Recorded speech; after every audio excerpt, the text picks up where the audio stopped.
teaser. Actually, no, wait, no, I'm not. I'm on the wrong thing here. Oop, I got lost there. And I'm lost in my notes. Okay, here we go. Another game we were privy to and teased about last year that looked amazing, then utterly psychotic. And this year we got some gameplay footage and everything like that. Days Gone. Yeah. The zombie apocalypse game. This is all Spike's thing right here. Holy shit. Days Gone. Go. You barely talk. Everybody else says Spike barely talks. You're so quiet. For a radio show, you're so quiet. Well, sometimes you talk about stuff that I'm just not, like... Well, Days Gone, zombies. This is your thing. Okay, I don't know how to describe this. This is, like, one of the crazy-ass zombie games, because, like, you saw, like, the huge horde, like, you keep shooting, they're gonna keep coming and coming. It's like a tidal... Like, the way it moves, it literally looks like a tidal wave. It doesn't stop. It just keeps rolling. They're, like, rolling over each other. Yeah. Like, it's like that scene in World War Z. That's pretty much what they are. They're like World War Z zombies. Mm. But and the reveal at the end, that was also cool how they showed, like, the bear was also a zombie, had barbed wire. Yeah, oh my god, the bear! The zombie bear! That was insane. Mm-hmm. That was scary. Like, yeah, I don't... Like, oh my god. Yeah, I remember that came up, you were like, oh no, no. That was my reaction too. I saw, okay, we got crazy-ass zombie, but then I saw the bear, I was like, oh, fuck. The zombie wolves, the zombie wolf pack. Yeah, the wolf, right. Yeah, the bear scared me a little bit more. Oh, the bear was... Well, because like, the bear had barbed wire wrapped around him. That thing looked insane. Yeah. Now, get into a little conversation here with you. Did you see the gameplay footage of it and everything? Like them actually playing the game when he's trying to save the guy and everything. Yeah, I did. Well, they're obviously they're saying your motorcycle is going to be like one of the most key things that you need. What I thought was cool though was the decision making you make throughout the game. Like when he's going into the camp to save his friend. And the first one, like, he cracks like a twig, and the one guy looks and he hides in the bush and he cracks his neck. But then he takes the bear trap and sets it up. And it's kind of cool, like, he sets up the guy for the bear trap, throws a rock, guy goes over there, and it gets everybody's attention to go that way. Yeah. And I think that's, like, really cool. Like, there's some decision-making in your gameplay. Like, you could approach it as, like, yeah, I can go in guns blazing, but do I want to do that? Because you're only one guy. Yeah. Because it looks like the enemies are formidable.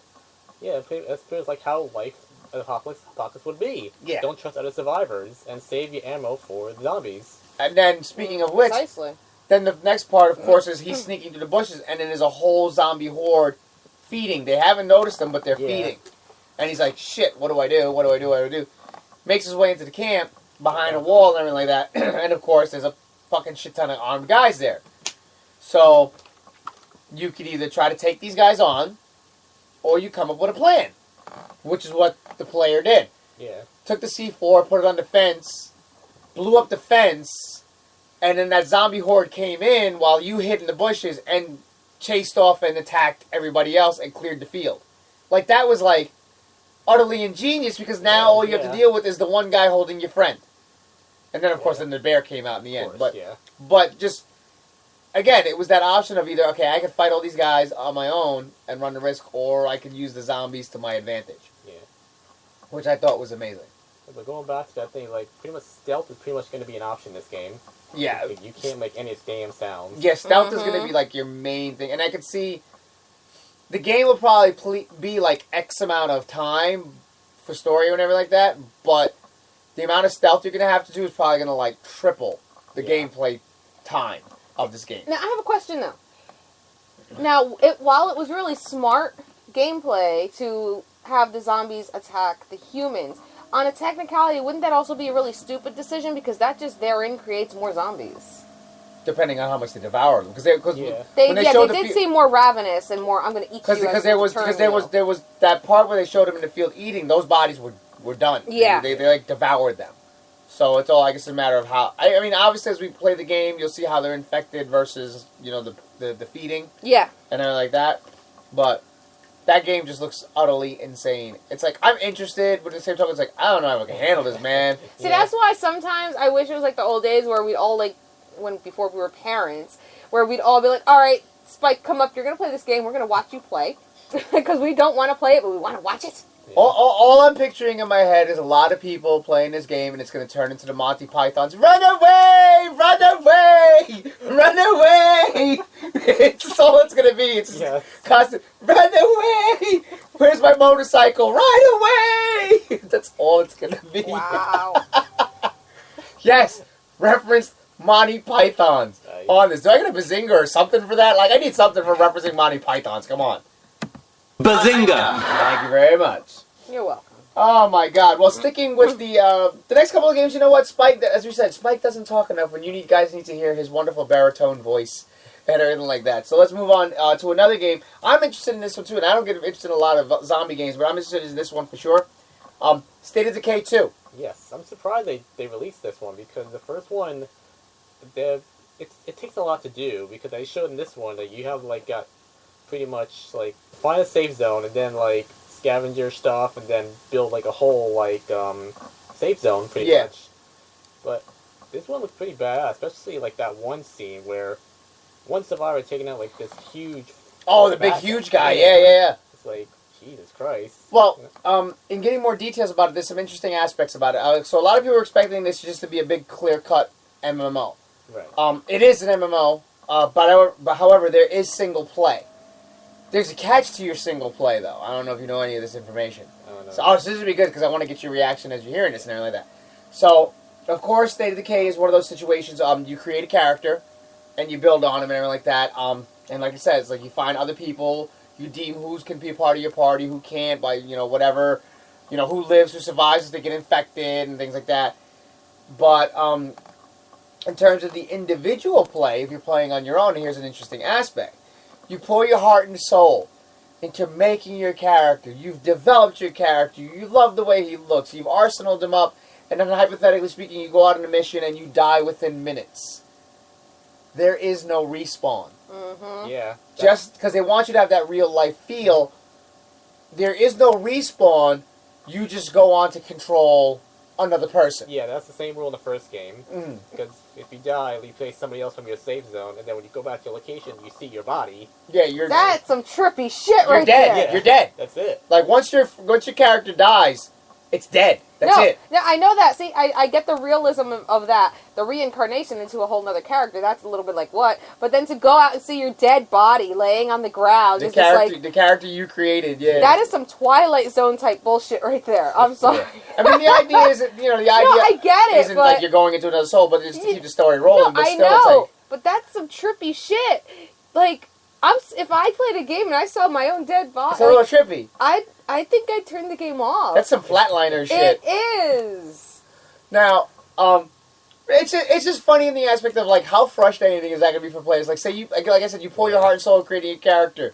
You've got them the best weapons and all this stuff, or you just upgraded them, or you just started the game and you made this badass character, and then they die. Yeah, that'd be me. That's like rough. That'd be me. It's like, dude, and not only that, not only is he dead. Now you're just giving some random other character. It's like, crap, what the hell? I That'd just be made a me. really cool character. Like, I just made a cool house and I look good. Now I'm going to go salvage some shit. I'm dead. Yeah. That'd be me. Yeah. Seth, however, was funny as we were watching the trailer, because Seth's got this thing about cars hitting people. Like, I play GTA games, and I know this is going to sound horrible, but he understands. Seth does understand what's from right and wrong, and he understands the video game, so he laughs. When you're in a vehicle and you just crash into things. Like, he loves it when I do it in Batman. He loves it, like, to the point where he laughs that he can't breathe. Yeah. Like, he just loves it. No, I laughed with GTA stuff, too. Like, It's so, hilarious. like, yeah, he's laughing through the whole thing and everything like that. But, like, it does look really cool. It looks really creative. It's another game, actually, again, it's not, zombie things aren't my thing, but it's another one that's actually on my list of, like, and everything like that. Now, what I want to get you, because the thing is, I actually just added State of Decay Year 1 onto the GameFly and everything like that.